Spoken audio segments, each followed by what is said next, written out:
Hello, Hasan law study में आपका स्वागत है।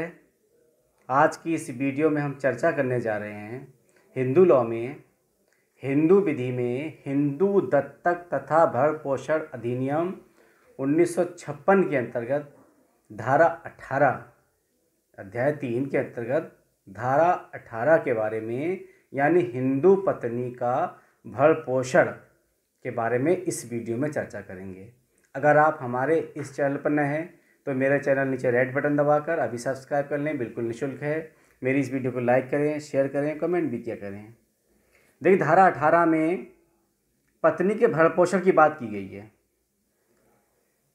ठीक, हिंदू विधि में और हिंदू दत्तक तथा भरण पोषण अधिनियम 1956 के अंतर्गत पत्नी के भरण पोषण की बात की गई है।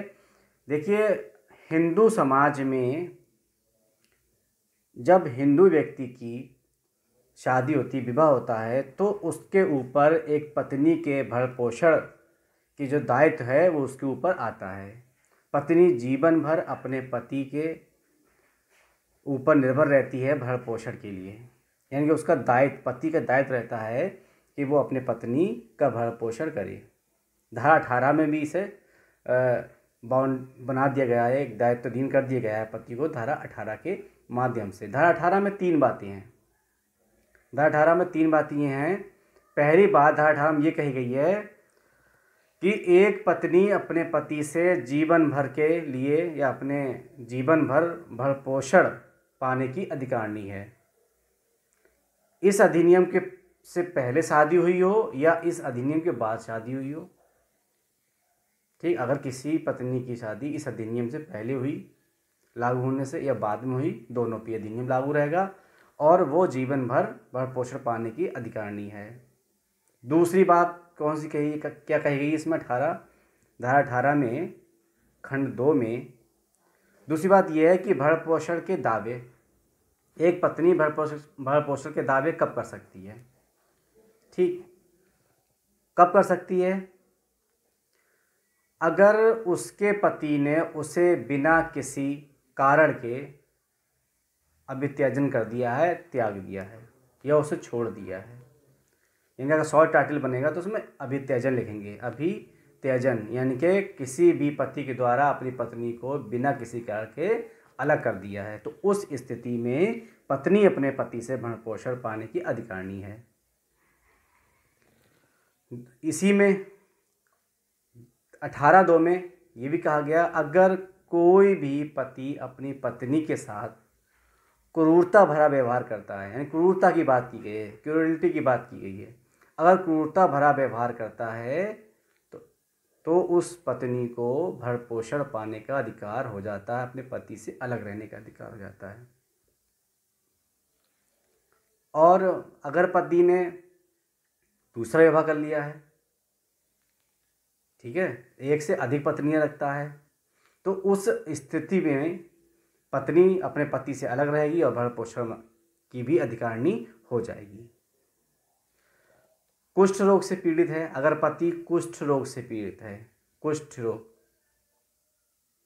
अगर कुष्ठ रोग से पीड़ित है पति, तो भी पत्नी अपने पति से अलग रहने के लिए उसके पास अधिकार होता है और उस स्थिति में भरण पोषण पाने का भी अधिकारिणी होती है।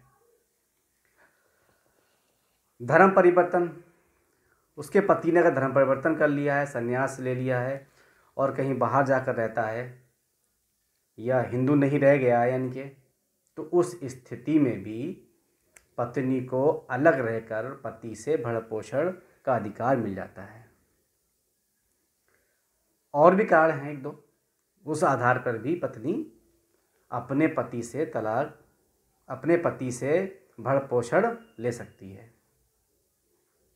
ठीक, अब इसी धारा 3 में, धारा 18 के भाग 3 में, यानी कि धारा 18 के भाग 3 में कहा गया है कि भरण पोषण की हकदार पत्नी कब नहीं होगी।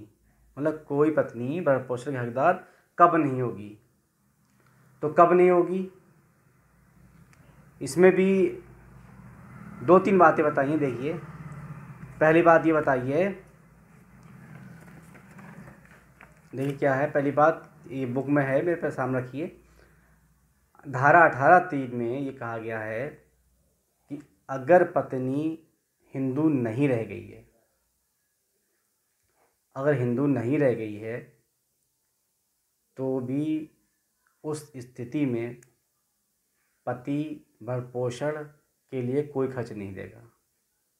अगर पत्नी खुद ही हिंदू नहीं रह गई है, धर्म परिवर्तन कर लिया है, तो फिर वो अपने पति से भरण पोषण के लिए कोई भी खर्च नहीं मांग सकती। दूसरा है व्यभिचारी हो गई है, उसमें एडल्ट्री में लिप्त रहती है, अन्य लोगों के साथ लिप्त रहती है, तो ऐसी स्थिति में भी भरण पोषण की मांग अपने पति से वो नहीं कर सकती। और देखिए, बिना किसी उचित कारण के अलग हो गई है, मतलब कोई कारण नहीं, कोई ऐसी कोई वजह नहीं है जिसके वजह से पति से अलग रह रही हो, बिना किसी कारण के अपने पति से अलग रहना, तो उस स्थिति में भी भरण पोषण का अधिकार खो देगी। ठीक, उस स्थिति में भरण पोषण का अधिकार उसे नहीं मिलेगा। अब एक केस देखिए, जसबीर कौर बनाम जिला जज देहरादून 1997 केस है।